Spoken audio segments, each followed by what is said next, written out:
Ever scroll through your socials and just feel like you're not enough? Like, everyone's out there living their best life. Vacation pics, perfect bodies, cute relationships, and you're just sitting in your room feeling like you've got nothing going on. You know what? You're not alone. It's not just your problem. This is the reality for tons of teens all around the world.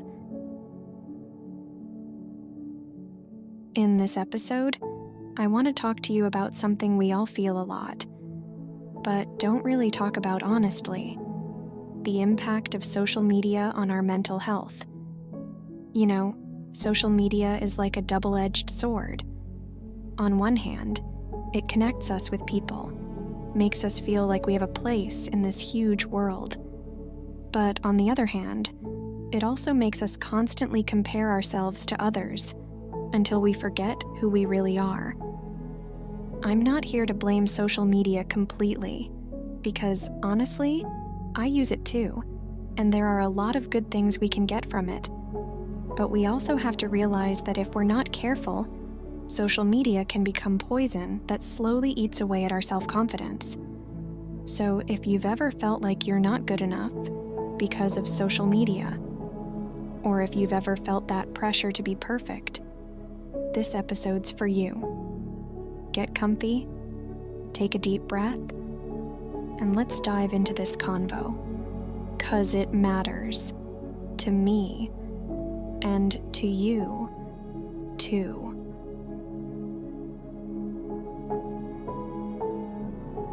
If this is the kind of topic you've been searching for, listen closely. We're gonna deep dive together. It's me, here with Stories Before Bed, keeping you company with a story I hope truly means something.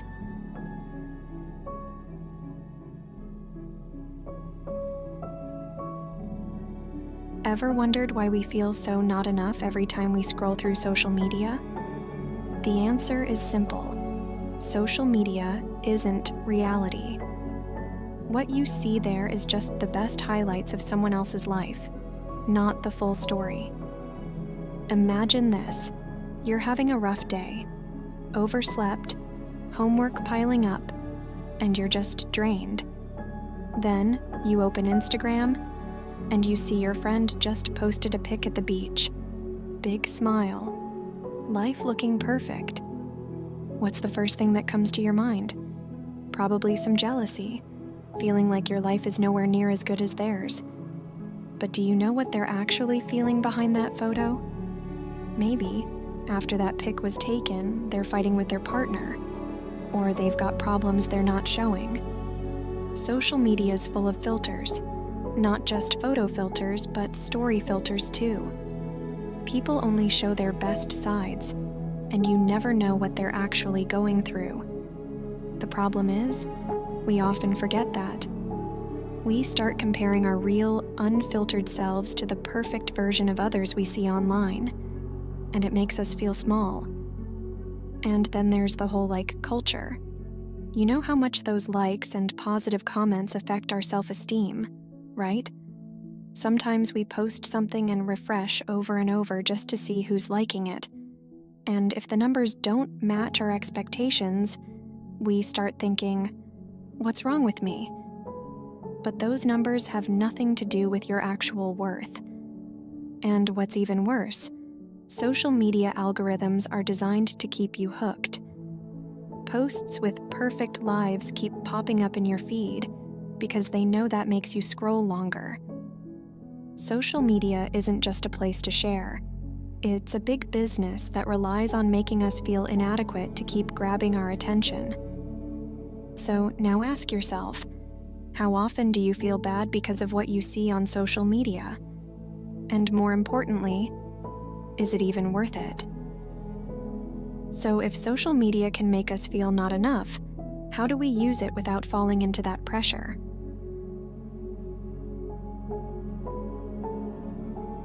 Okay, so now you get how social media can make us feel not enough, right? So how do we still use it without drowning in that pressure?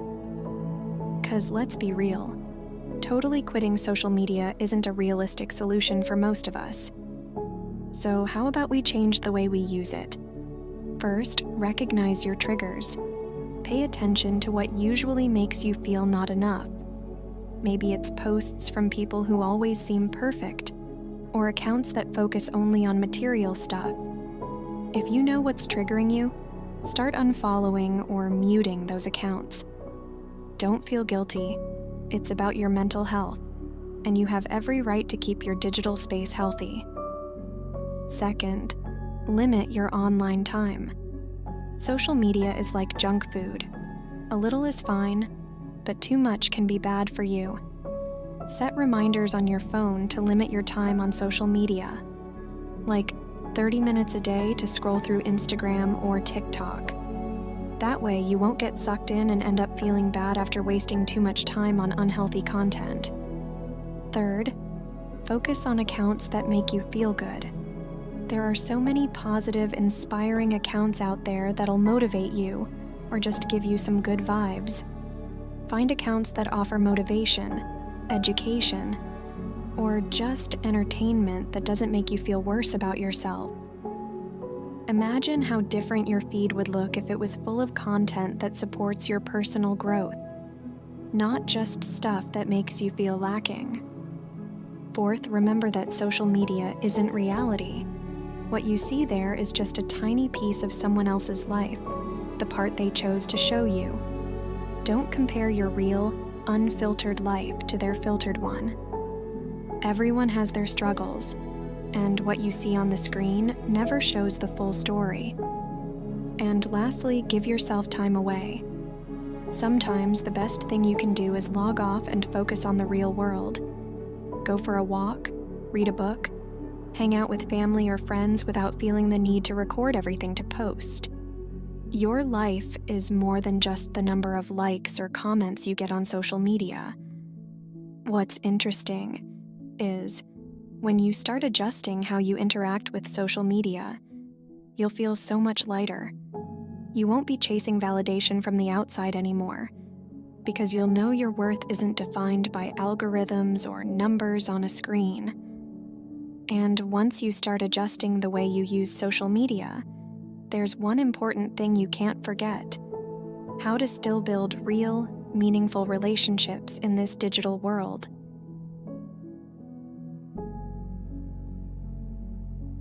So now, you've started adjusting how you use social media. But in this digital world, how can you still build genuine, meaningful relationships? Because, let's face it, interactions on social media can often feel shallow.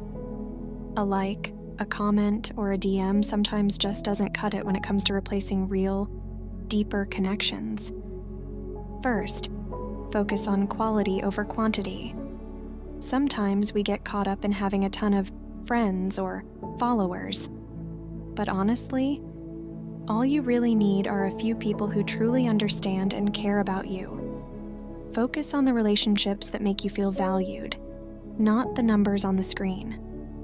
It's better to have one friend who's always there than 100 acquaintances who only show up when it's convenient. Second, use social media to strengthen, not replace. You know how easy it is for a DM or chat to make us forget the value of face-to-face conversations? Try using social media as a bridge. For example, if you see something interesting online, use that as a reason to reach out to a friend and have a real conversation. Meeting up in person, making a phone call, or even video calling is so much more meaningful than just sending emojis back and forth in a DM. Third, be yourself. On social media, we often feel the pressure to fit in and be accepted. But guess what? Genuine connections start with authenticity. Don't be afraid to show who you really are, even if that means not everyone will like it. The right people will appreciate you for who you are. Fourth, give real attention. You know how it feels when you're talking to someone, but they're too busy scrolling through their phone? Don't be that person. If you want real relationships, give your full attention to the people around you, especially when you're with them. Sometimes, something as simple as truly listening can make your relationships stronger than 1,000 likes on social media. And lastly, set boundaries. Not everyone on social media needs to know everything about your life. Be mindful of what you choose to share. Healthy relationships start with comfort, and comfort comes when you have control over what you reveal to the world. You know what? The more you focus on building genuine relationships, the more you'll realize that the digital world is just a small part of your life. The people who really matter won't just leave you comments on your posts. They'll be there for you during the most important moments.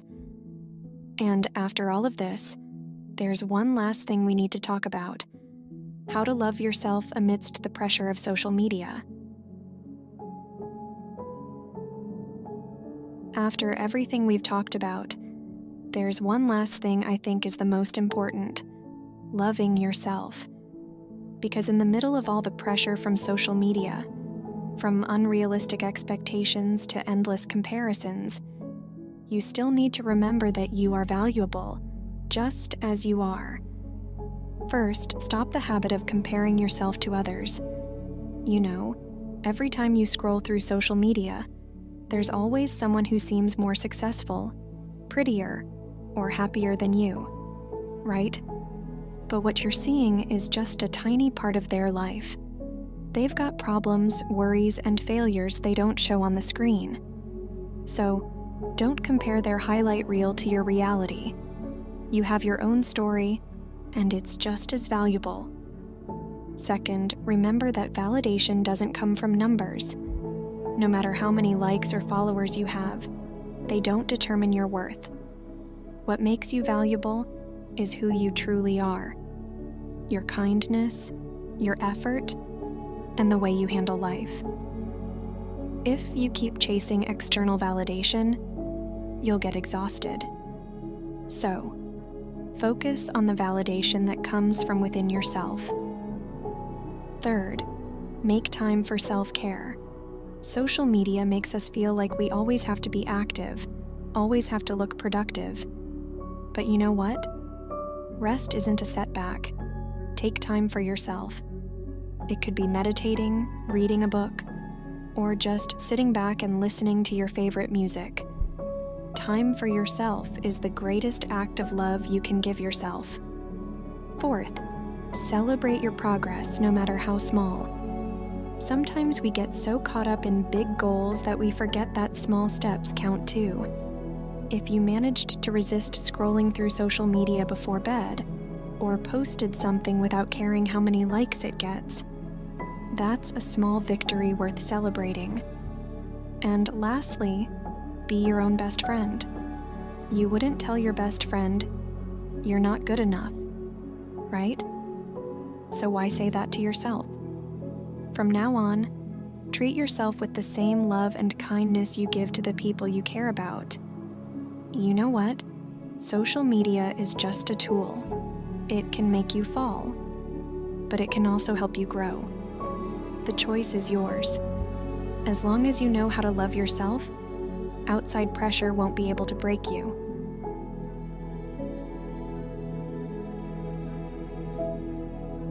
And with that, we've come to the end of tonight's talk. I hope that what we discussed tonight helps you feel a little lighter, a little more confident, and a little more aware that you're valuable, with or without validation from social media. I'll see you in the next bedtime story. Good night, and may your dreams be full of beautiful things about yourself. Don't forget, you are enough, just as you are. Bye.